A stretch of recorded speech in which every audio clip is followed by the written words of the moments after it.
Hello everyone, welcome to yet another ARK Mobile video. My name is Rutrine. Today we're going over the heckin' summer update. So for those who don't know, the summer update dropped earlier today, and if you want to download it, the update thingamabob on either the iOS or Android store, it is available now. So the what's new section does have like a very brief description of the patch notes, but if you go on the Survive the ARK website, they have super in-depth coverage on every single thing listed. And honestly, I don't have too much time over the weekends. I just want to go over and just read off the more descriptive ones because I'm very, very curious about some of the changes in game, especially as a person who plays a lot of unofficial, which they did actually change quite a bit. But basically, new dungeon type and dungeon loot rework. For those that saw, there will be the swamp dungeons. I honestly don't care. I don't play dungeons, so I mean I'm interested in the rework system for better blueprints and better items. That part honestly good because when I did play dungeons a little bit, the item pool was extremely lackluster. So I do hope that will be a huge improvement. Tech blueprints alongside higher quality loot from chests. I assume that's just other than the one guaranteed tech chest. But either way, I'm not too concerned in dungeons. But what I am concerned about, though, hairstyles, beards, and appearance change tokens. The appearance change ticket has been added to the store for players over level 25, allowing you to adjust your gender, appearance, and hairstyle without losing your survivor progress. Honestly, I am kind of glad they included the gender part. I've dealt with a lot of people who actually have mentioned they made new characters switch back and forth a lot. But this thing does cost a whopping 200 amber in the game, so it might actually be cheaper long run to if you want to get a change ticket instead of spending like $9.99 or however much it is for 200 amber right now, just to get that one change ticket. You could just get the Primal Pass for this month and just swap it immediately because it is for free for Primal Pass holders. Well, at least for once. Let's see, Ascendant servers and Ascendant transfer ticket. So launching towards the end of September 2020, these PvP servers are reserved for the best of the best.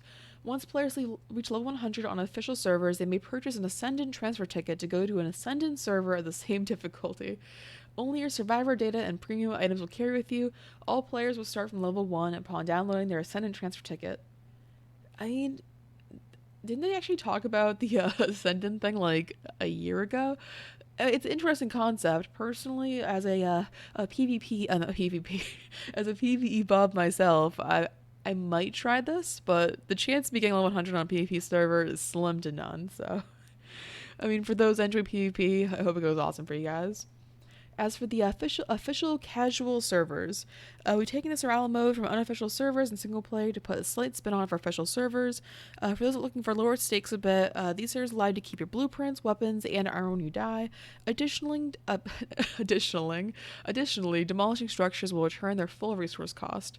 To keep things balanced, we are turning off crafting XP on these servers and limiting server transfers to other official casual servers only.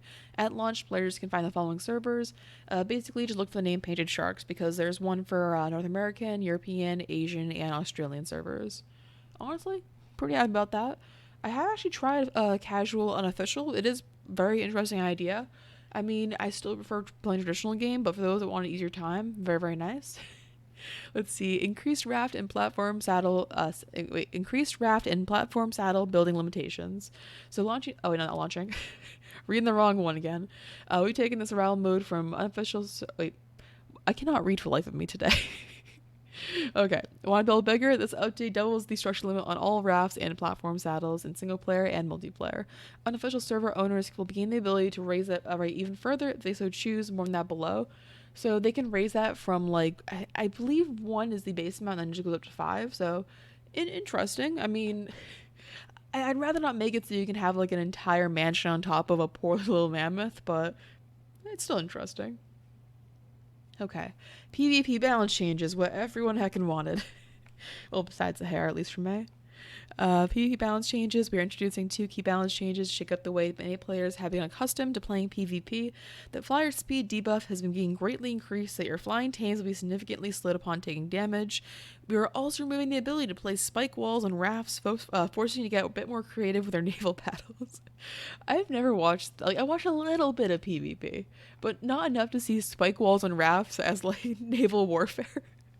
Honestly, pretty funny to watch. With this change, the flyer speed debuff has been removed from PvE entirely. Well, I mean, yeah, I do see the point of it not being in PvE. I hope this does help fix a lot of things in for the PvP balance stuff.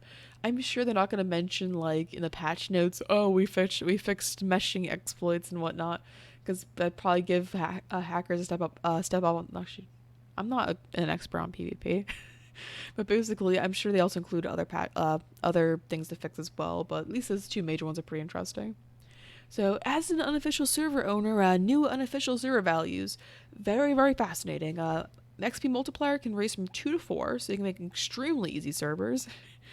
Starting XP for new survivors allows you to set the XP that all new survivors on your server will spawn with. That, very, very interesting. I have seen a lot of servers that are like giving you level 100 immediately, so now they can just do that automatically instead of needing 1,000 admins for it. Honestly, not a huge fan of that, but again, to each their own. Toggle for supply drops in PvE. Heck yeah, heckin' love supply drops. I'm too lazy to get actual engram points. Let's see. In addition, toggle for adding tech blueprints and supply drops. I think that's actually a very, very interesting idea. I might enable that on the Brutal server because I'm too chicken to run dungeons. But allowing this will allow a chance to obtain tech blueprints from high-level supply drops. It'll probably just be the highest tier, to be honest. Feature core tech building blueprints only, so you can't get weapons or saddles or anything.